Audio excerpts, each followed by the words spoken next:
What's happening, everybody? Welcome back. This is Forgo, and today we're going to talk about sexiness, aka Merlin.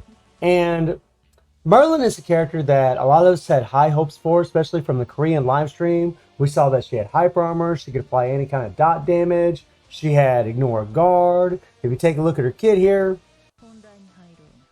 she's got the 70% chance to ignore the target's guard upon landing a successful attack. She's got the PvP exclusive, target cannot activate buffs from active skills for 3 seconds upon landing skill, which is really freaking strong. Then she has the apply cold spell for 6 seconds to the target upon successful attack, deals chill damage equal to 30% of attack every 1 second, and decreased attack speed and movement speed by 10%. This is very good. And then she also has the decreased damage received by 70% for 4 seconds, and deals one of the following damage equal to 27% of attack, which is burn, bleed, poison, chill, or shock. So she has multiple dot effects. She's got a single dot effect on her second skill and chill damage. She has super armor, which used to be hyper armor, which is a big complaint of mine, and honestly I could go on a big rant about that. I really wish they would have kept the hyper armor on this girl. Does she really need it? No, she doesn't. If you build her a certain way, she'll actually still prove to be very good for you against Immortal Vulcan, especially because blue types have the advantage. However, I can tell you that if you try to just use 7 Night Stones on her, unless she's fully maxed out, you might find that she might die pretty easy. And we'll talk a little bit more about that. You look at her core effects, and she's got the blast skill damage increase, the 30% freeze duration decrease, which is really good against characters that have freeze. She's got 20% power charge rate increase. So if you have a PG rate leadership, especially for PvE content, she's going to have 40% PG rate, which means you really don't need a PG stone for her. She does have nice 3 PG animation. 40% PG is really just about right as far as needing enough PG for the Immortal Dungeons. But in the run you're going to see today, I don't have that, so I actually had to put a PG stone on her. And then she has the 3.2% critical rate increase, and this is actually very important and synergizes very well with something we're going to talk about here in a second. She has 4 seconds after landing a critical hit on a chilled target, freeze the target for 2 seconds on a 15-second cooldown. This actually could be really useful even against the Immortal Typhon, because freeze actually kind of stuns the boss in a way. It doesn't stun him, but it kind of freezes them, puts him in a locking animation where you can do more damage to him, and then you got to deal additional damage equal to 170% of attack to all enemies upon attacking a frozen target, and then deals additional burn, chill, or darkness damage equal to 40% of attack to the target upon landing a basic attack. And that's actually really good because she does deal all those dot effects. And then of course the 7 Deadly Sins core effect, which increases attack by 10%, decrease damage received by 10% when HP is 50% or more, which is very important, especially for a character like this. And then 10% chance to instantly gain 10% power upon landing a critical hit. And let's take a look. Let's take her in a championship here. And I haven't even got to try these characters in championship because championship is buggy as hell, which could lead me into a whole nother video. Lots of lag issues, lots of connecting issues. It's been a real horse's butt ever since this update. Matter of fact, there's been quite a few things that's been a horse's butt, but I want to keep the topic on Merlin. Now, the nice thing about Merlin is you can cancel her skills immediately. I mean, look at that. You can run through her skills super, super fast. This is actually really good, especially for Immortal Dungeons and really even in PvP. The fact that you can cancel all of her skills really fast is nice. The other thing is, let me get over here. Her dodge. Look at this dodge. Look at that. That is nice. Teleportation dodge. Very, very sweet. And her skills, her first skill is not an OTG. It can't hit them when they're on the ground.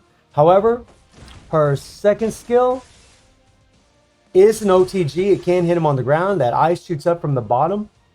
And if we knock him on the ground again,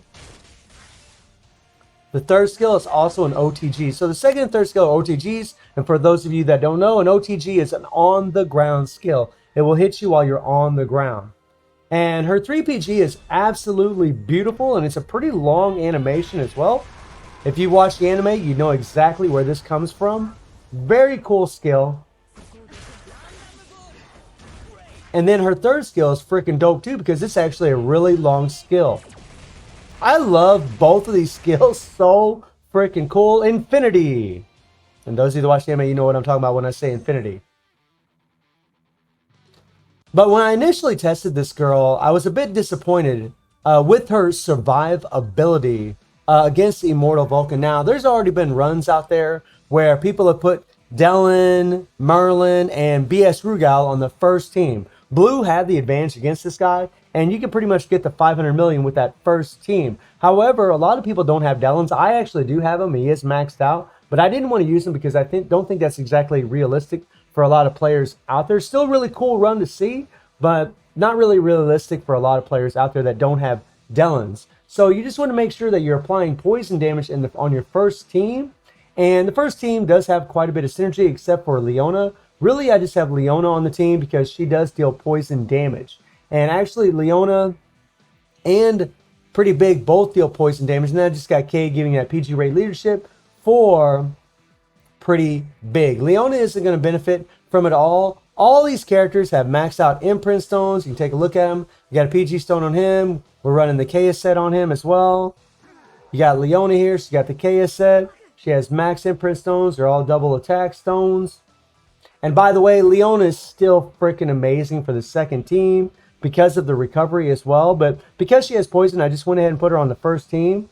And then Pretty Big, she has nothing. She has no Imprint stones whatsoever. We are running the KS set on her.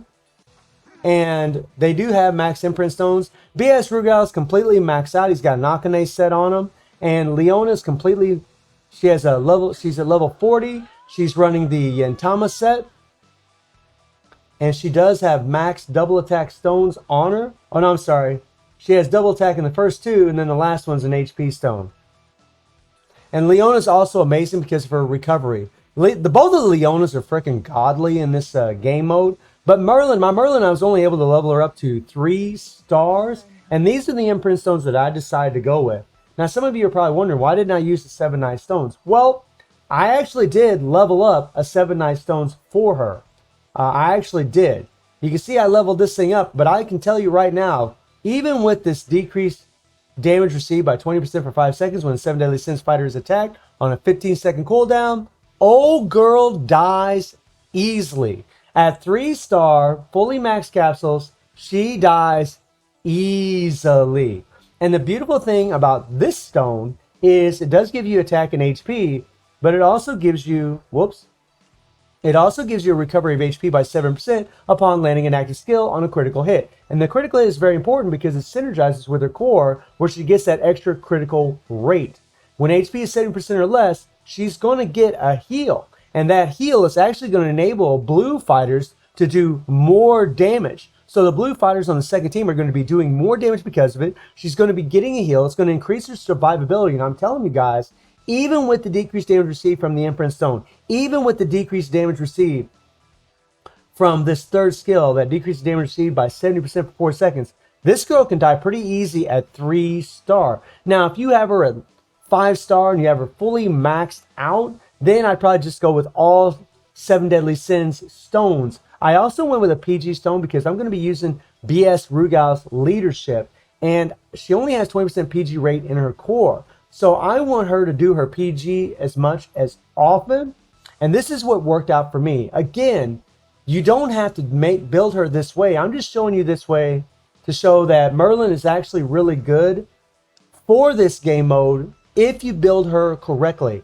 Having the extra PG is really important because every time you're doing your ultimate skills, you're actually in an I frame, an invincibility frame, where you're not going to be taking any damage at all, which in turn increases your survivability. So I've increased your survivability by having the extra heal, and I've also increased your survivability by adding a little extra PG. But I did level up a 7 Deadly Sins last stone. This stone here, the gain 4% power every 175 seconds, I don't think that's useful against the Immortal Dungeons except for Immortal Victor because gaining power is not effective. PG rate is really where it's at. Having this PG rate actually increases your PG gain, so to speak, much faster, whereas having PG gain doesn't work with a damn. The mechanism of the Immortal Vulcan and really all the Immortal Dungeons except for Immortal Victor is you really want PG rate instead of PG gain. So I really don't think that PG gain is helping, but the double attack, having the extra 20% attack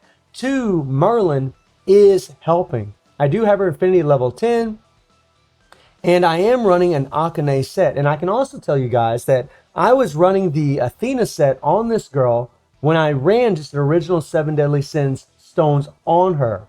And well, we need to find it here. The Athena set, and I didn't want to use the Athena set because I realized a lot of you don't have that set. Let me see how I can find it. The Athena set actually does increase your attack by 50% of defenses, 30% chance to deal additional damage equal to 180% of defense upon landing an active skill, which means a lot of extra damage, but it also decreases damage received by 60% if a defensive fighter HP is 20% less. So actually you couldn't even use this. This only works on defensive fighters. So you're actually better off. I actually forgot about that. I actually did a few runs with the Athena set and completely forgot about that. So my bad. Merlin's a balance type. The Athena set won't work on her at all. I ended up running with the Akane set, and the Akane set has a lot of extra damage, but it also becomes immune to damage for 2 seconds when HP is 1% or less. So you actually get a little immunity at the very end, and if you have recovery on her, a recovery stone, maybe you could hit your recovery skill. However, you're going to find in the run that you're going to see, because we have the recovery stone and because we're able to do our PG ultimate skill more often, Merlin's survivability went up big time. So I've already pre-recorded a run, so let's jump into the action and let's rock and roll. I actually had to do this run a few times because K's 5PG would miss quite often. Those of you that have been playing with K, you know exactly what I'm talking about. But as always, when you play these Immortal Dungeons, you want to switch your characters as often as possible.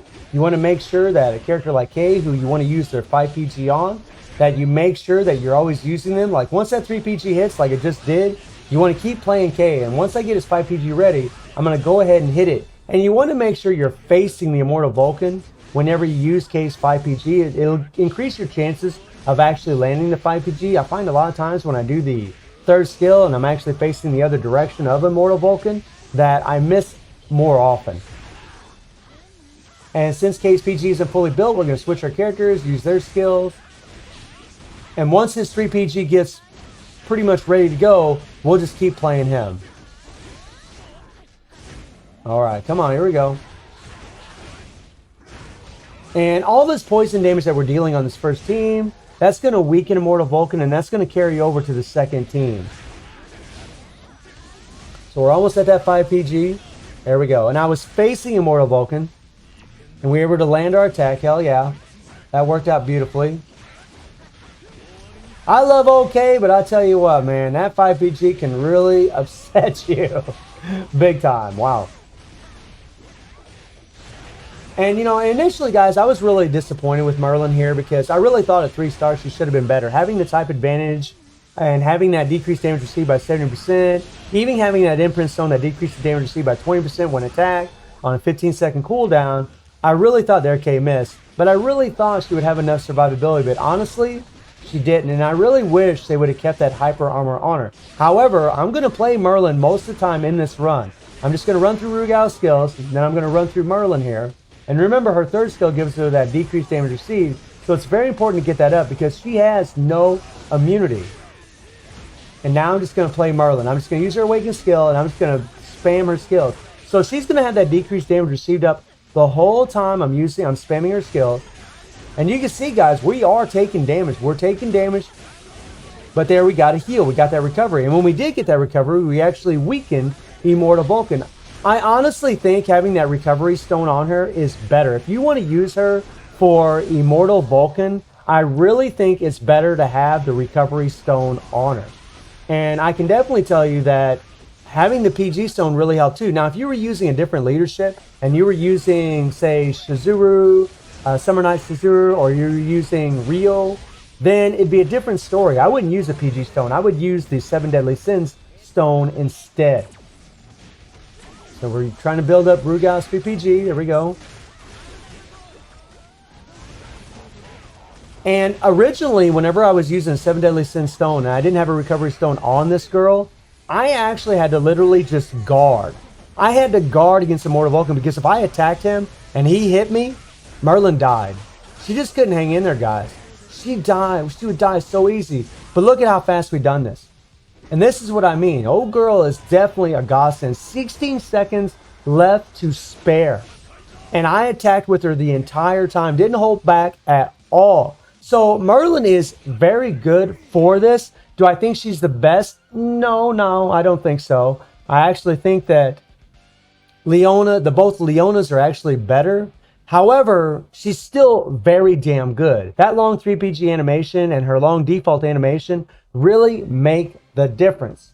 And I can tell you from all the feedback that I've gotten already that she is good in PvP. However, since PvP is so laggy and so crappy right now, I'm not playing it personally because I was finding I was having connecting issues. I was getting kicked out. So it just got to the point where it was so freaking annoying that I just decided not to play it. But I can tell you in PvE for the Immortal Vulcan, she's definitely a very strong character for this. If you build her correctly, or if you have her completely maxed out, she'll definitely put in some serious work for you. And I do think she's a solid character. She'd have been a lot better if they'd have kept that hyper armor on her, but she still is a solid character and still a worthy investment, at least in my opinion. So let me know how you're all feeling about Merlin, and let me know what characters you've gotten, what cards you've gotten. And I stream on Twitch at 9 p.m. GMT plus 7 times, Sunday through Thursday. The link will be in the description below. And I hope you enjoyed the video. Thank you for watching. Y'all take care and have a good one.